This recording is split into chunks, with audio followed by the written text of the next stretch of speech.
At the end of this video, you'll know what separates the amateurs I can't see the thing from the pros I'm Phil Ivey. at the live low-stakes poker table, dominating multi-way pots. I know that so many of you feel stuck in multi-way pots, and that is totally understandable. They are tough to play, especially if it goes super multi-way, which seems to be the norm rather than the exception in these games. I used to struggle as well. I c-bet spots where I shouldn't have done it. I called down with bluff catchers when it was obvious that I was beat, until one day I learned to deal with multi-way pots. So let's get right into it.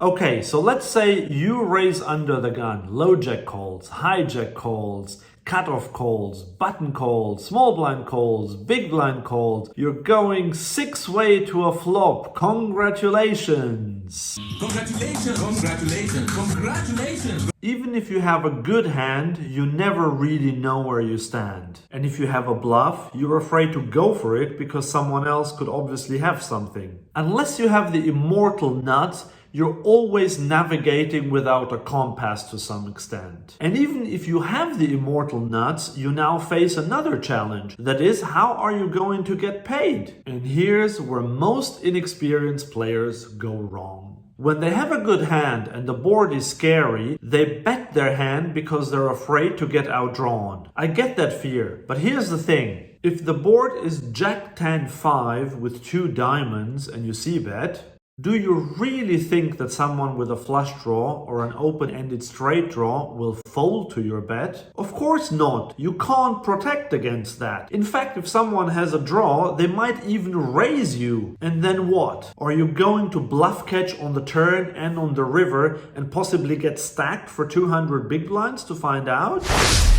And then there is this other approach that I often see older men take. They will often overbet or even jam on the flop with an overpair. And yes, they will probably get all draws to fold. That is true. But what if someone has a set or 2 pair? They will definitely call or even raise. And then they're drawing very slim with their overpair. So these players fold out every hand that they beat and they isolate themselves against their opponent's best hand. Be smarter than that and do what the pros do. What is that, you may ask? Here it comes. Just check.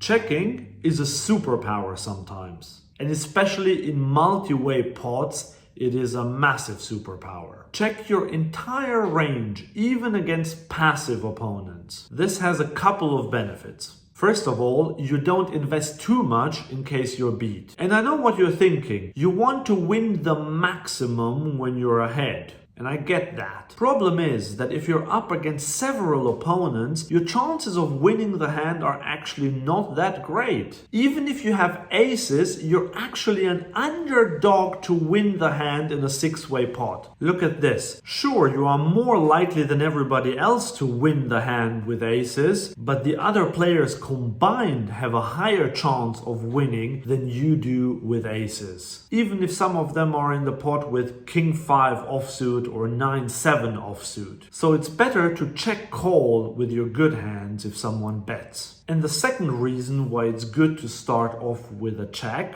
is the fact that you now gain relative position. That means that you can see what the other players do. If, say, the player behind you bets, another player calls, and a third player now raises, you can pretty much fold everything except for your very best hands. And maybe some super strong draws. And it's possible that you will get bluffed sometimes, but it's way too expensive to find out. So it's okay to fold. Just fold. I recently played a pot where I got bluffed like this. I raised pocket 8s over a limper and I got 4 callers in that hand. The flop came King 6-5 with 2 hearts. I checked my pocket 8s as I would check my entire range in this spot. And then the guy behind me bet and the small blind jammed for his remaining 40 big blinds. Everyone else folded, and so I folded as well. The guy behind me called with 7-6 offsuit, and the guy who jammed, he had a draw. Well, if you can even call it a draw. He had the ace of hearts, which means that he had a backdoor flush draw and an overcard. I would have won the hand, but of course I didn't want to put that much money into the middle to find out. And a fun fact in this hand, the big blind folded 2-pair, which I think is a mistake, and the original limper folded pocket 9s. So the best hand folded, the second best hand folded, the third best hand folded, and a guy with middle pair ended up shipping the pot. And this leads me to a second useful trick. If you are a field caller and you apply a lot of pressure, you can get quite a few hands to fold in such a super multi-ways pot. However, this is very risky. You can do it in games where players call way too wide, and if they then miss the flop, they just fold. Or even if they have something like second or third pair, they won't be sticky in such a situation. But I have heard of home games and games in card rooms in Texas and other places where players not only call too wide pre-flop, but they also hold on to their third pair as if it were the nuts. Against these players, you obviously have to be more honest. You can't go about triple barreling and hoping for the best. I mean, you can if you hate money. But here's an example of a hand that I played recently. I opened pocket 8s again. Yeah, I know, I seem to get dealt the snowman all the time. Do you like the term snowman for pocket 8s, by the way? I find it quite cute actually, but let me know in the comments below. Anyway, back to the hand. 3 players called. The flop came ace queen 6 with 2 spades. We check, of course, and the flop checks through. The turn brings an offsuit jack. The fish in the small blind now bets around 15% pot. The big blind folds. I basically didn't have much on this board, but I decided to raise this tiny bet that doesn't look strong at all. Button folded, and the small blind called after tanking for a while and almost pushing his hand into the muck. The river was an offsuit king, and this was my green light to bet again. I knew he would most likely fold a weak ace and a queen and definitely every flush draw that missed. Folding out flush draws in this example doesn't matter that much because we have a pair of 8s. However, if he hit a higher pair that he had along the flush draw, then it's definitely good to still barrel here. And indeed, he thought for about 10 seconds and then he folded his hand. Had I c-bet the flop, I would probably have had a harder time winning it. I could probably still have pushed the same player out of the pot later, but I would have had to risk a lot more money in this one.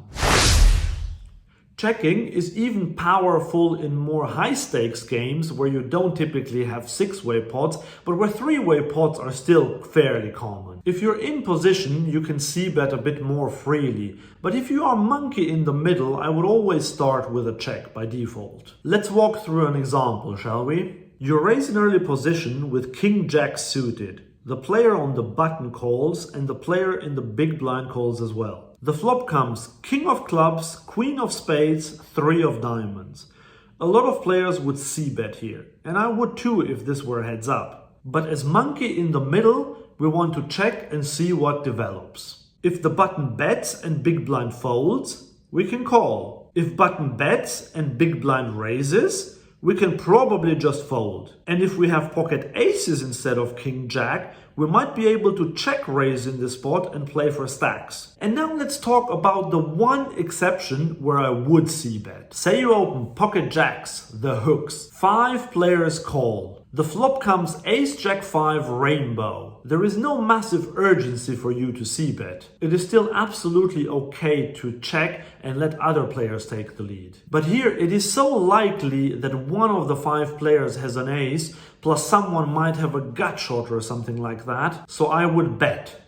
And I would bet on the bigger side. Betting big in a multi-way pot is not a thing in Solverland, but who cares? 5 players called pre-flop, and I would bet that they don't have GTO solutions memorized. So I would play a purely exploitative strategy in this spot. You might even get called by 2 or 3 players because I think the majority of these live low stakes players would not be able to fold even a hand like ace deuce. As I said, this only really works if you're up against weak players, but if 5 players call pre-flop, I would assume that most of them are pretty weak. It wouldn't even be a shock at live low stakes if you could stack someone who played ace king or ace queen passively pre-flop. And if you want to see more tips and tricks about how to navigate multi-way pots, then this is just the video for you.